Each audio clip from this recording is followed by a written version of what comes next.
5, 4, 3, 2, 1.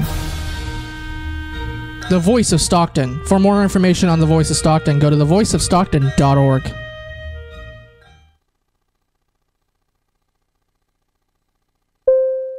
The views and opinions expressed in the following program do not necessarily reflect those of KXVS, The Voice of Stockton, or its parents, affiliates, management, and staff.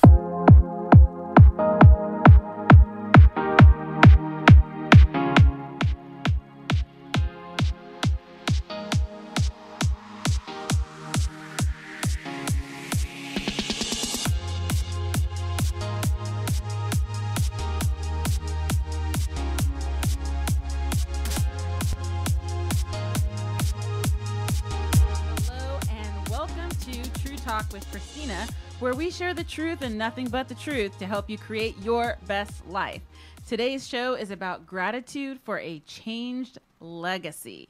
My good friend Anthony Davis is with me today, and he'll be sharing about how gratitude, the pursuit of personal growth, and the help of others, how it helped him go from homelessness to foster youth to full-time real estate agent. I'm switching up the show format today, and we're pretty much going to dive right into this topic. So welcome to True Talk with Christina. And the only thing we're going to share, just in case we talk real estate, is our brokerages and our license numbers. So I'm licensed to sell real estate through the California Department of Real Estate at Volent Real Estate, license number 019-12461. Anthony, what's your brokerage and license number? And I'm licensed to sell real estate with Big Block Realty. My license number is 019-416-76. Excellent. Thank you. We got to get all that legal stuff out of the way, you know. Definitely. So let me see here. There we are. We are live streaming on Facebook. So you guys, as we go forward in this show, if you have questions, feel free to post a comment. You will need to be on the Voice of Stockton Facebook page for me to see them, and then maybe we'll be able to get those questions answered. So Anthony, welcome to True Talk. Thanks for having me. I'm so glad you agreed to do this. I know, right? We've been talking, maybe a couple months ago I kind of put it out there? A couple months ago, yeah. So tell us, you are a real estate agent. Yes, ma'am. Let's start with that, and then we'll go backwards. Okay. What brought you to real estate? How did you get started in this industry? I got started in this industry after I purchased my first home. My wife and I, we purchased our first home, and I thought the process was so easy. Thought I was going to get in real estate and make a bunch of money, and I thought it was going to be the easiest thing in the world. But as you know, real estate is not all smiles. It's bigger than a paycheck. I'll tell you that much. It's a lot bigger than a paycheck. What motivates you? Because it can be a tough industry. It's super rewarding. It is. Because we're helping people's dreams come true. Mm-hmm. Like you Right. are homeowners. Do you mind sharing how old you were when you bought your first home? Oh man, 21 years old. 21. Okay, I'm so glad that we started with this because it helps people think bigger. Right. You can buy a home at a young age. At Edge. Oh my goodness. Now I got to give that disclaimer.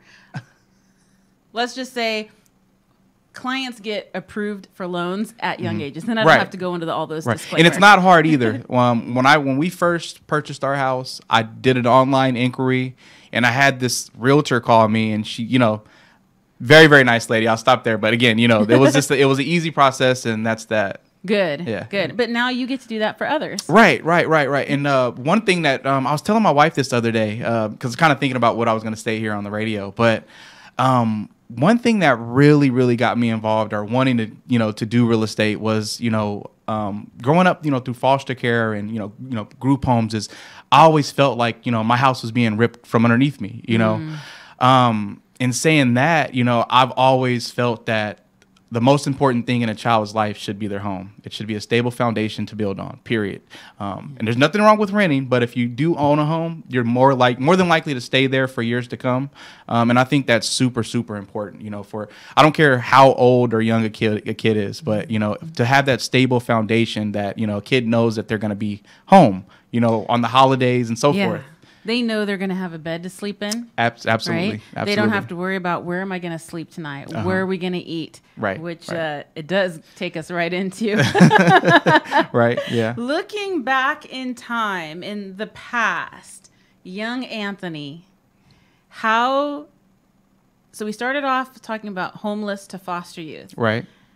What was it like? How old were you when you were homeless? So a lot of folks don't understand when you, I'm going to say, graduate out of foster care or even a group home, there's a point there where you really don't, you have nowhere to go. I was fortunate enough. Somebody gifted me a car. He was my old guardian, Jay Leitner. Shout out to Jay Leitner. Shout out to Jay. We love Jay. Right, we do.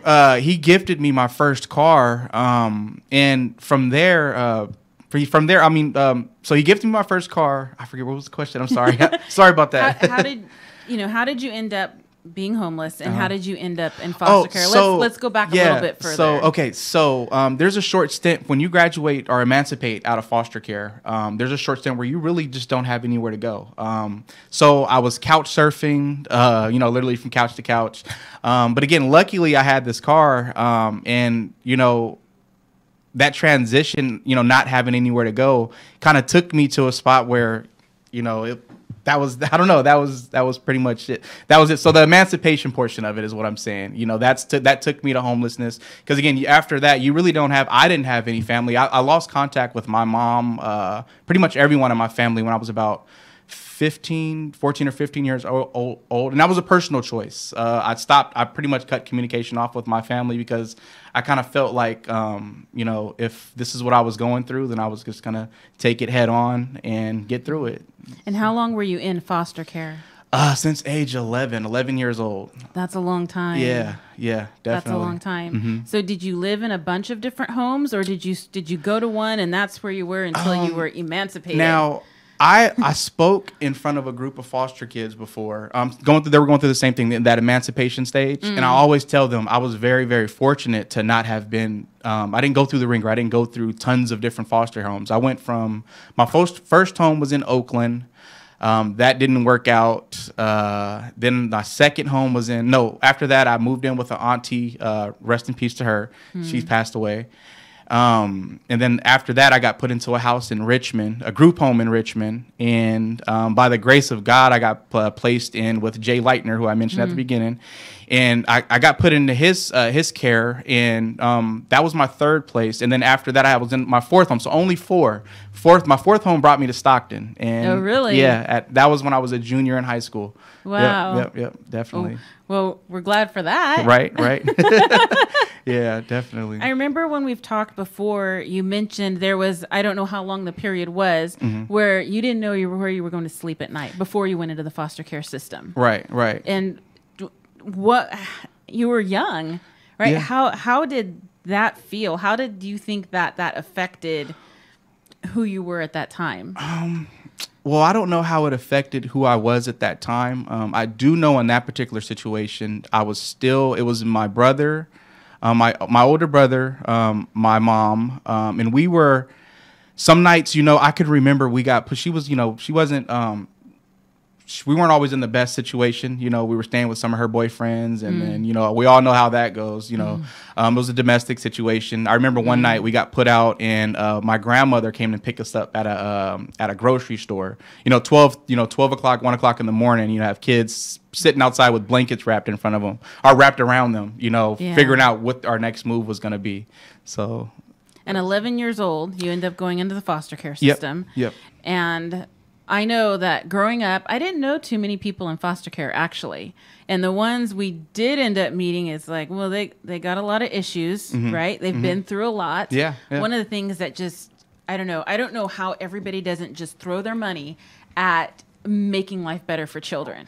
Well, I don't understand it, because you found yourself, you're an example, you found yourself in a situation, you didn't do anything wrong. Right. It was the adult in your life that didn't make the best choices, and then it impacted you. So foster care, their statistics, I don't even have the statistics. I should have looked some up. But when kids get out of that, there's a cycle that ends up starting. Well, I think it's around 80 to 85% of the kids that emancipate out of foster care and group homes, they become homeless. We have a huge homeless problem in Stockton. I'm not saying all of our homeless, are former foster youth, but I can bet you there's a good chunk of them. You know, as a matter of fact, there's kids right now that stay on one of the levees, you know, that are homeless, you know. So there's a good handful of people or foster kids that transition out of foster youth. And it's around 80 to 85% that they end up living underneath a bridge. So that's one statistic that I do know. That's a huge number. It is. It's a huge number. And a lot of them end up having children who end up in foster care. Right. I mean, that's the example I saw growing up, and I've seen it as an adult. The children in foster care are children of parents who were in foster care. It's this horrible cycle. And you have to break the cycle. I think the one thing with me is that I've made a very conscious effort, a very conscious decision to not let that happen. I have a son and a beautiful wife. I just want to give a shout out to my wife, Monique Davis. Yes. We love Monique. We do. If you were to ask me who my biggest supporter was, it would definitely be her. We've been together for 10 years now. Wow. And she's one person that I will say has accepted me for me through in, throughout. And you really do need somebody like that in your life. So huge shout out to my wife, Monique. And she's pretty awesome. Yes, she is. And your little boy, oh my goodness, the combination of you two, I just love him. So much personality. So in order for a woman like Monique to want to be with someone like Anthony Davis, you had to go through a process. Right. Coming out of foster care, just coming out of the system and looking at statistics, let's just say you could have been in that 80, 85% that could have been homeless. Right. Well, you had a period of that. Right. Couch surfing, living in your car. It's kind of what we call the invisible homeless. You don't always see them. It's not always under the bridge or in a tent because you have a car. You told me something before. I asked you, how did you not become a statistic? How did you were intentional about it, and there was a bookstore involved. Well, I don't know if you can remind me, but I just know that I like to, since I emancipated out of foster care, I always tell myself that I'm never going to be a finished product. You know, always work on me. Personal development is key. I happen to think I'm the CEO of my life, right? So that's, I guess you take it there. I spend the most of my time during that transition period. You literally find me at Barnes & Noble reading books, personal development books, you know, working on myself.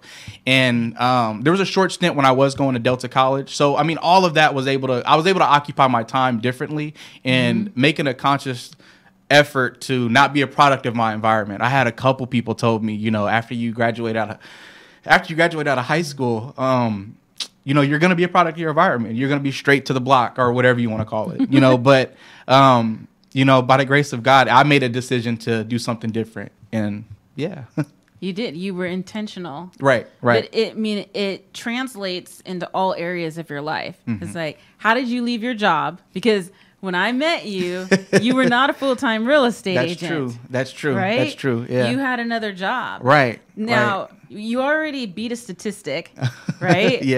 Coming out of foster care, you were homeless, which you became a statistic for a period of time. Right. But you didn't stay there. Definitely. That's not the Anthony Davis way. That's right. We keep going.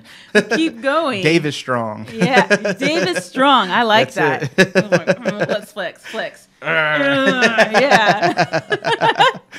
So how did you go from, so you read books. Right. A lot of them still read books to this day. Still read books. Yep, I've seen your posts on Facebook about books. Yeah. And hardbacks too. Nothing against going on the phone with all that, but I'm definitely a hardback book reader, if that makes sense. Yeah, you want to feel that in your hands. Right. In your hands. Obviously, definitely. You couldn't go into Barnes and Noble and highlight books though.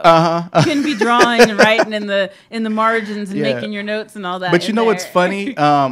I always had a cell phone, so I would take pictures. I couldn't buy a book, right? So I would take pictures of things that stood out to me, and I kind of use, you know, one thing, not to get too religious, but personal development is nothing different than the Bible. I feel like a lot of the quotes, a lot of personal development, you know, it's That's kind of true. recycled information. Yeah. So I guess you can see that was I guess you could say, you know, I would take pictures of my scripture and I would kind of reference those, you know, reference that type of information back. And that would kind of, you know, kind of personal development kind of keeps you going, if you ask me. And everyone Yeah. needs it. Yes, Yeah. not just foster youth. Or, Right. Or aged out foster Uh-huh. youth. It doesn't matter. Right. It doesn't matter your age, your status. I mean, there's all kind of things about that with successful people. They read books. Yep. They read a lot of books. Yeah, they read a lot of books monthly. They're not watching TV.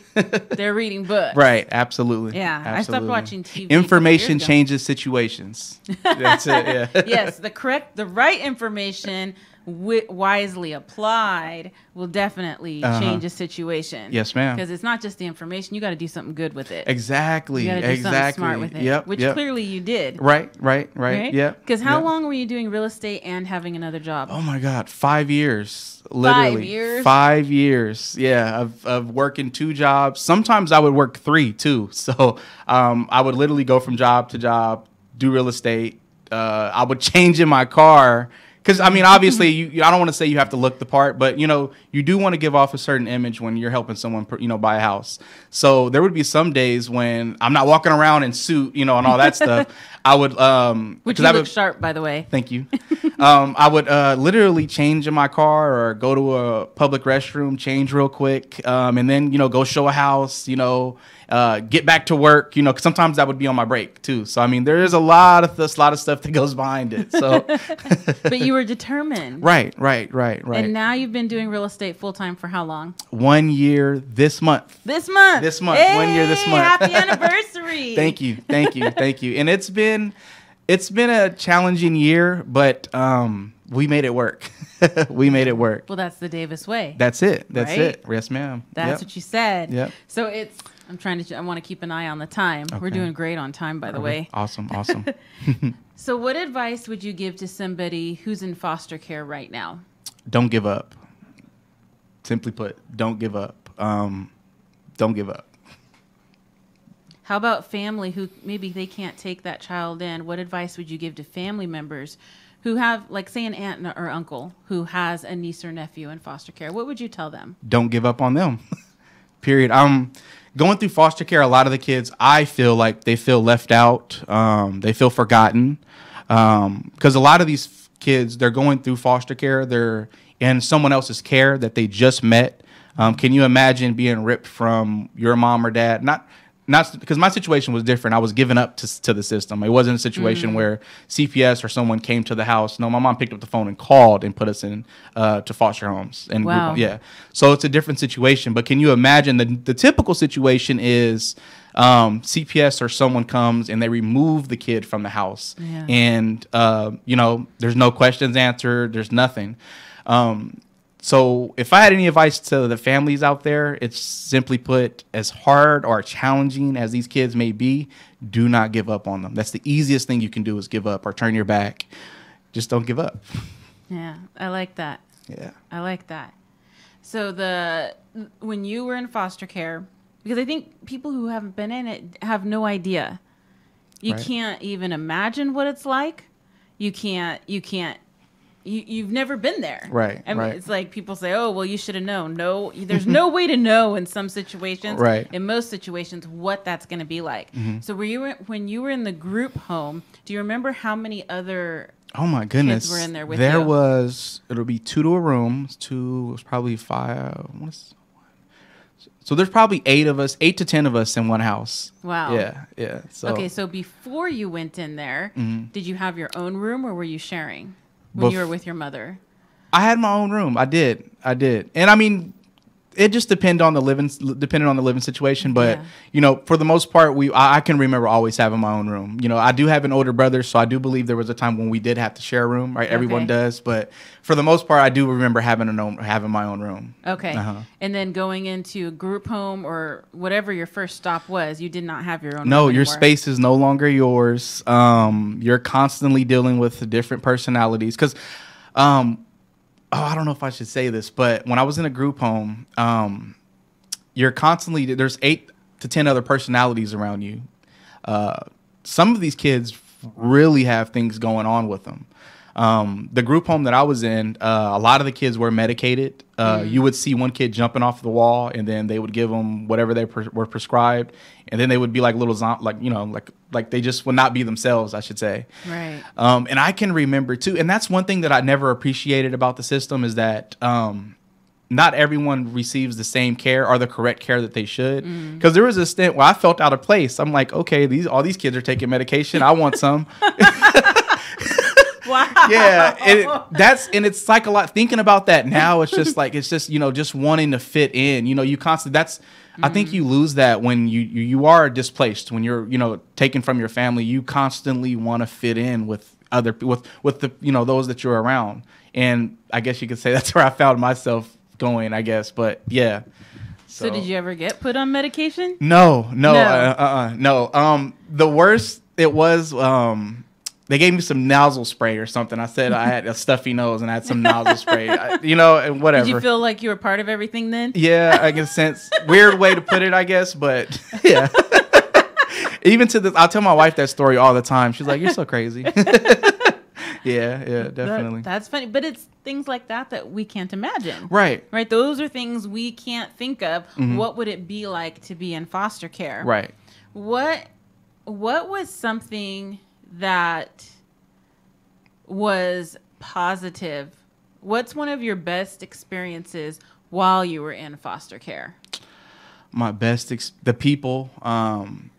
Again, I probably did one talk in front of a group of emancipated foster kids. And do you know Ella Holman? Yes.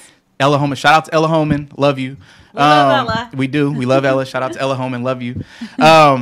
I was talking to her kids, and I always tell them that, I was very fortunate. I don't know what angel I have that's been looking over me, but I've always been blessed to be in someone's care that's actually cared about you, that actually cared about these kids. There's been, a couple of them. Jay Leitner, for one. He has a very, very nice program. I've been in situations where there's like places called respite, or just, there was short stints when I've been in somebody else's house, in a foster care house. You can really tell that some of these people are just doing it for the money. But then you have people like a Jay Leitner that takes these kids, to Disneyland every year, takes them on cruises, Christmas, Thanksgiving. I'm actually going to his house Thanksgiving because what he does is, for the kids that can't go home on the weekends, they stay with him. He has a big, I'm not going to say potluck, but a big Thanksgiving dinner for these kids, welcomes them in to his house, with no expectation at all. Just, eat, let's fill that family. And that's kind of fills that void. But I will say that if there's one positive thing that I found, is that I kind of lost trust for a second. But for the people that I've been able to get in contact with, it's always been good, solid people, and it kind of helped me reestablish that trust. We went to church this weekend. The pastor talked about that. That trust, you need that foundation in your life. If someone's done you wrong, I don't know what you need to do to get back to that place in your life, but to being able to redevelop that trust in your life or whatever. So that's your answer. I've been blessed to always be around good people. Yeah. So you mentioned Jay a couple of times. What does he do? Is he a foster parent, or is he someone in the community that just has a heart for kids in foster care? I would say both. Foster parent. He does run a couple of what do you call them? I know them as group homes, but residential houses, I guess you can call them. So he does. So like I said, he's a caring foster parent, and also he's very involved in the community as well. Always supports the kids. He always supports the kids, definitely, and people in general. Well, he sounds like a great guy. Yep, definitely is. And he gave you your first car. Yeah. Gifted it to me, and that, I'm telling you, that thing. Ultimately, I want to start something like that. A 501(c), and I really do want to give people, give kids. I want to only do it for foster kids, but that's just a bias in me. But if I can there's nothing wrong with that, because you're serving a particular segment of society who needs help. Yeah, really, definitely. There's nothing wrong with that. That's where there are different types of nonprofit organizations that serve a particular segment of society. Right. And I think it's fantastic if you chose foster youth, whether they're in the system or you're talking about once they've aged out and you want to help them through that transition. Yeah, because the thing that, I mean, just being able to have a car, because I mean, if I didn't have a car, who knows where I would have, you can't get from A to B without a vehicle, and I was blessed to have a vehicle. It was a Nissan 240SX. Look at you. Stick shift, and that's the car that I spent some nights in by myself. Before I had to I got my first job at the mall here in Sherwood Mall as a security guard. And there would be some nights where, I would, be sleeping in my car before work or what have you, whatever the situation was. That car took me some places. I'll never forget my first job out of high school. I did hotel installation, and that's when I was couch surfing. I remember I had all my belongings packed up in that trunk. Wow. And driving from Stockton, some of the jobs were in Stockton, some of them were all over the place, but I'll always remember telling myself that, it's not that bad because I have 4 wheels and a steering wheel and we're going to get it done. 4 wheels and a steering wheel. That's it. So, yep. I like that. It's everything that you've shared. It's so encouraging. But yes, you're grateful. You are grateful. I don't mean but to put but in front of that. You are a grateful person. You're thankful for those people that cared, that came into your life. They helped you become the Anthony Davis you are today. Everyone did, yes. Everyone that I was blessed to be under their household, under their roof, helped me be this Anthony Davis today. Then you've got the bookstores, right? The people who have taken the time, they've sat down, they've focused, they've written a book. Those books that they wrote that you read, those impacted your life. Yep. So you've got people in the community, you've got authors, right? You've got some family members that your aunt, I think it was your aunt you said that you lived Auntie with for a little Sandra. while. Auntie Sandra. We love Auntie Sandra. I have an aunt, Auntie Sandra too. It was funny when you invited me to church this weekend. I was sitting down, I was thinking about her. I was like, I could remember when she, we would have like weekend visits. So Saturdays and Sundays we'd be able to go over her house. And Sundays she'd make up, she'll make sure we get up and go, to church with her and all that. And not wanting to be there, trying to fall asleep inside of church. She's on, elbowing you, get up, you better pay attention, and all that. So yeah, bless her. Definitely. So that's another person, another way somebody impacted your life. Because I think it's important to pull these out, to point these out, because if you're thinking, if somebody listening, somebody watching is thinking about, I want to make a difference, but what can I do? These are different things. They're seemingly small in themselves, but they've had a tremendous impact. Right. Because from the moment I met you, Anthony, I was impressed by you. Oh, I appreciate that. Just your personality, your demeanor, who you are. It's like I could see your heart and you're a special person. And I never would have guessed, based on statistics, that you were in foster care. You know what? And somebody else told me that too. Who I was talking to someone, Chris Goodwin. He's another loan officer that I know. And he actually was like, Anthony, what's your story? I'm not saying I love Chris. No, I'm just kidding. But just kidding. We love you too, Chris.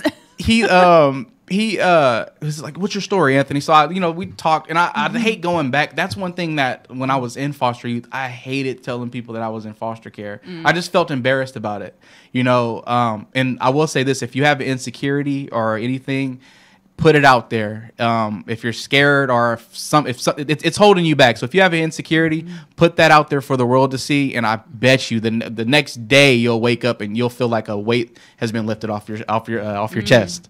So yeah, because somebody then can come along and speak life to you, and encourage you, absolutely. It's like, wow, I had no idea you were insecure in that area. You're this, and this, and this. Yeah, don't believe that lie. This is who you are. This is who I see you are. Right. So I mean, your little boy, he doesn't see those insecurities. He doesn't. He sees daddy. He sees daddy. My little namesake. We're definitely changing the legacy with him. Yes. Well, you started with yourself. Right. You started with yourself. You made choices. And again, I just want to encourage people, if you want to make a difference in your community, and it could be in what you're doing. You're like, Christina, how can I make a difference? I want to write a book. Your book could give life to somebody else. That's right. It can help somebody change their mind, just like what you're sharing. It could change somebody's thinking. Yeah. You're like, wow, if Anthony could do it, I can do it too. Exactly. If those people could help Anthony become the man that he's become today, okay, well, I can do that for somebody else. It's hope, right? Definitely. It's hope. We're hope dealers. Hope dealers, right? That's it. Hope dealers. So if we think about your profession, your chosen profession, your business now, you're a real estate agent, you are also a hope dealer. It's, It's like that's your legacy now, right? Yep, that's true. You're going and speaking to youth that are emancipated from the system. They're independent. Like, what do? I feel like I've been independent to them and share your story. Yep. And I'm so glad you came on the show to share your story, because who knows how many lives you can impact just by being bold and courageous, because this took some courage. Yeah, it sure did. to go back a little. We didn't have to bring out the tissues. I saw the water there. I didn't push it or anything. I wasn't trying to make a waterfall come out. I thank you for that. But it's okay, because it shows I'm a man. I'm like, for you, I'm a man, and I've got feelings, and it's okay. Yeah, don't be scared to cry. Don't be scared. Go ahead and cry. No. Go ahead, Anthony. Keep me talking long enough, I probably will. Well, the show's almost over now. Right. Oh, okay, so back to dealing hope and in real estate. So you've worked with a lot of clients now. You've helped people buy homes. You've helped people's dreams come true. You told me about a man who was basically shouting and praising and praying and everything when he got his home. So share a story with us of, now that you've overcome all these things that people would see as obstacles that would stop them, homeless, right? Living in a car, working a couple of jobs, changing clothes in your vehicle, using public restrooms, giving people ideas, right? No excuses. Really, no excuses. There are no excuses. Find somebody who will help you. We had the CEO of St. Mary's Dining Room here a couple of weeks ago. They can help. They provide showers. Oh, wow. So that's a place you could change your clothes, right? Definitely, if you're trying to go from one place to another. That was at St. Mary's. St. Mary's Dining Room, Definitely. downtown Stockton. That's awesome. So it's just, there are resources to help. If you don't know somebody like, what's the name, Jay? Yeah. Jay. If you don't have you a Jay. If you don't have a Jay, find you a Jay. Right. And there's different organizations out there that will support you here in Stockton. That's one reason why I do love Stockton, because there is plenty of help out there. And if you're using things as an excuse, you literally have no excuses, because there's plenty of people to help you out there. Yeah. And don't be scared to take that help either. I know we're all proud. I'm a very proud person. I like to walk around with a chip on my shoulder, but it's not. Yeah, I'm not self-made. I'll tell you that. Well, here's the thing: if you're watching the show, if you're listening to it, whether it's live or it's recorded, if you need help, reach out to us here at the station. We'll get you connected. Send a message. If you're on Facebook, send a message to the page, and somehow we'll get you connected to somebody. You are not alone. They're not alone. That's right. Right? That's right. So let's end the interview segment of the show with sharing a good story of how you were able to help one of your clients. And keep in mind, you guys, this is a man who was homeless, who was in foster care, who grew up in not the best conditions, because that is not growing up in an ideal home, ideal situation is not a prerequisite to succeed, is it? It's not. Yeah. You're living proof of that. Thank you. So tell us a story about one of your great experiences with a client. You don't have to say their name or anything. Like, we'll respect privacy. Okay, so why you do what you do? Why I do what I do? I'm a legacy changer. Hey. Buying a house, it's probably one of the largest transactions that anyone that your average person will deal with. I mean, buying a car is one thing, but buying a house is totally different. Different price point. So my first client, and like I said, I've been blessed to always run into the right people. My first client came from door knocking. Literally went knocking on doors. I was asking, how are you going to get your first client, Anthony? So I literally went knocking on doors, coming to a community near you. And I met this gentleman that was in front of his house, fixing up his house. So I introduced myself, and from him their story affected me. coming. He's Hispanic. This Hispanic family, they literally came from nothing. Started a restaurant down south of El Dorado, called Baris Gillespie. I can't pronounce it, but it's a Hispanic restaurant down south of El Dorado, right across from the fairgrounds. They took that restaurant and changed their family, and then took that money and invested it into real estate. And literally, real estate helped them change their life. You know, so that's how I feel. That's what I feel. What I'm doing, I'm helping someone buy or sell a house. It's not just the transaction. It's not just the paycheck. It's more than that. You know, it's helping someone secure their future. You know, putting a stake in their life. You know. Yeah. So I guess that's my story. One story that I have for you. Yeah. I like it because a home does provide security. Right. And that is one of the reasons that I got involved with Family Promise of San Joaquin County. We're working on launching. We're doing fundraising. We're securing the partners we need in the community to make it happen. Right. So that children and their families don't have to worry about where they're going to sleep at night. That's awesome. Right? Because, I mean, you know what that feels like. You've been in your car. It's horrible, yeah. It doesn't feel good. Right. And that stability allows you to then take care of other things. Like if you don't have a job, get a job.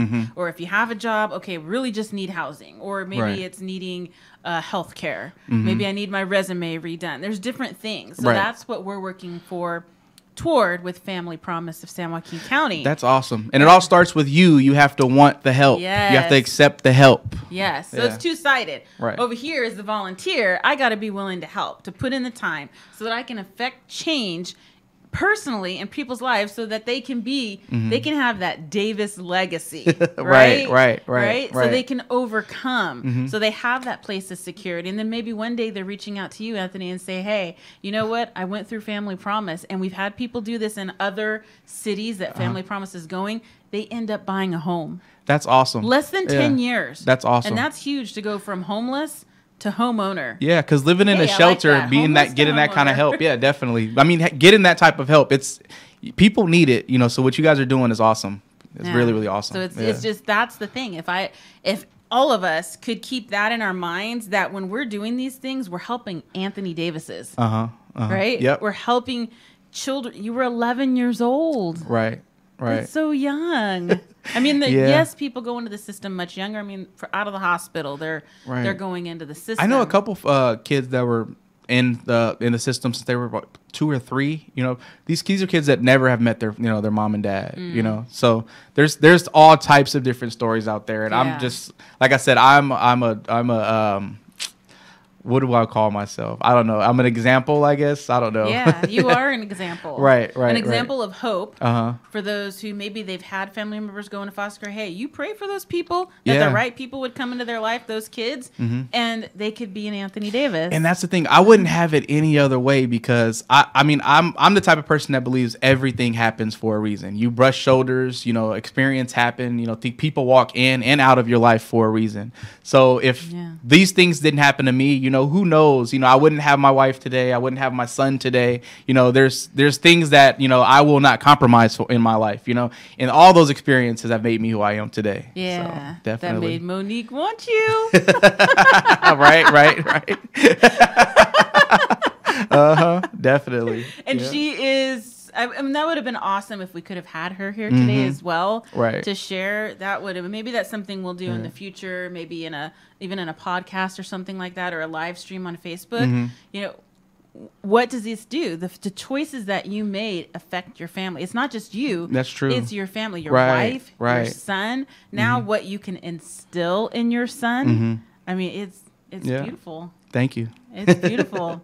So if people want to reach out to you regarding real estate, or even maybe contacting you to come speak to an organization for foster youth, how can they get a hold of you? Facebook for one, Anthony Davis. I'm on Instagram. You can look me up, Realtor Dad, Realtor _ I think it is. If I have, can I get my email? Yeah.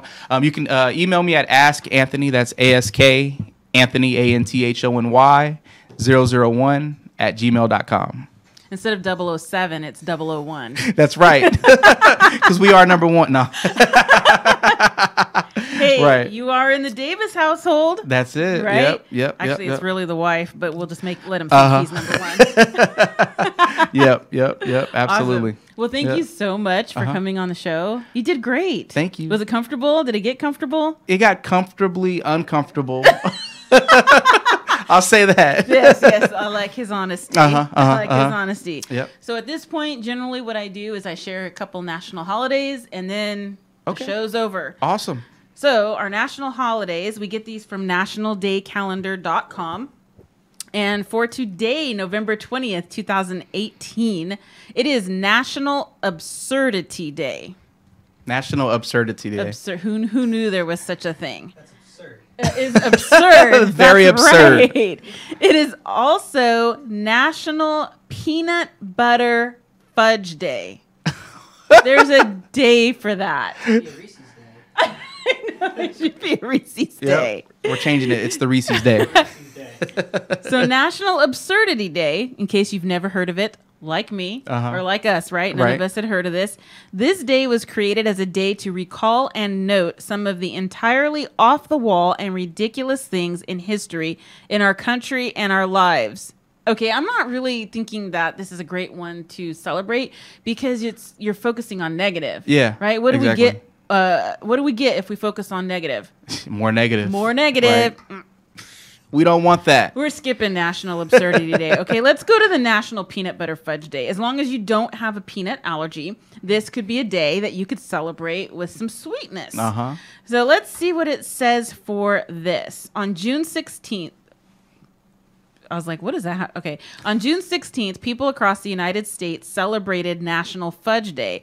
Just by adding creamy or crunchy peanut butter, the celebration continues. They'll have the yummy taste of peanut butter as the fudge flavor and star of the show. So I don't know if you know this, but fudge originated in the United States. Go America. I didn't know that. Me either. Right. Possibly by a happy accident.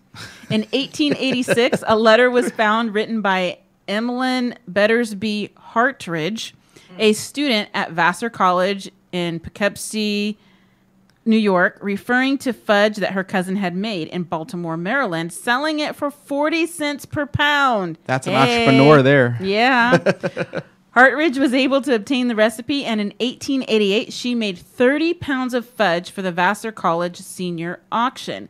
In the late 19th century, some shops on Mackinac Island, Michigan, began to produce similar products. Well, this is too much fudgy stuff. I want to know about the peanut butter. So anyway, they weren't able to find the creator of National Peanut Butter Fudge Day. Well, clearly they couldn't find a lot of information on on peanut butter fudge in general. It's all about fudge. So anyway, today, if you'd like to celebrate National Peanut Butter Fudge Day, make some, throw some peanut butter in it, some regular chocolate fudge, or I don't know, have a Reese's, right? Have a Reese's. We can switch this day up. Yeah. They weren't able to find the origin of this either. So interesting holidays today. That is not definitely the best ones we've ever had on the show, but they're interesting. Right. Don't focus on the negative, people. Focus on the positive. Yep. So what's something great? Let's go with what's something great coming up in Anthony Davis's life. Something great. You share something or in your business, and I'm going to share something too. You go first. I go first? Yeah. Okay. December 5th, I am taking the exam for my broker's license. That is awesome. Yes. That is so awesome. I'm excited about that. Well, something great. 2019 is going to be a great year. The projections are looking good. I don't know. I don't know. If you had to ask me what's something great that's in my life, every day is a good day. So, that's something good. That's true. Yeah. I should have expected that answer from Anthony. Yeah. Yeah. Keep it positive. Positive vibes only. It is. It's positive. So this is Thanksgiving week. I would like to take a moment, and then you can share something you're thankful for as well. And I would like to thank my husband for just his unwavering support, his unconditional love, and just being that rock and the support for me to be able to come out and do things like this and to pursue a business. And so, Eric Kimball, I love you, and I am thankful for you. I'm thankful for all things being possible. If just having that mindset kind of changes situations. So I'm thankful for all things being possible. Yeah. And I'm thankful for you, Anthony. Oh, thank you so much. I'm thankful that we met. I forget how long it's been now. It's been 5-6 years, somewhere in there. Something like that. Yep, definitely. Yeah, that's awesome. Yeah. Yeah, that's good. You're supposed to say back, I'm thankful for you, Christina. Oh my goodness. Have I not told you that enough? I'm thankful for you, Christina. Yeah. It wasn't forced at all. No, it was not. Okay, I forgot. I got my closing remarks here. So thanks for joining us, you guys, for True Talk with Christina. We are live every Tuesday at 1:05 p.m. right here on the Voice of Stockton on KXVS Radio. If you like what you hear, consider becoming a supporting member. You can learn more and sign up as a member or just make a one-time donation at thevoiceofstockton.org. Thanks again for tuning in. Have an amazing week, an amazing Thanksgiving, and remember, your choices can significantly impact another person's life like other people did for Anthony. So let's make that our legacy that we leave. We add value and we make an impact in the lives of others. Make it a good week, everybody. Bye.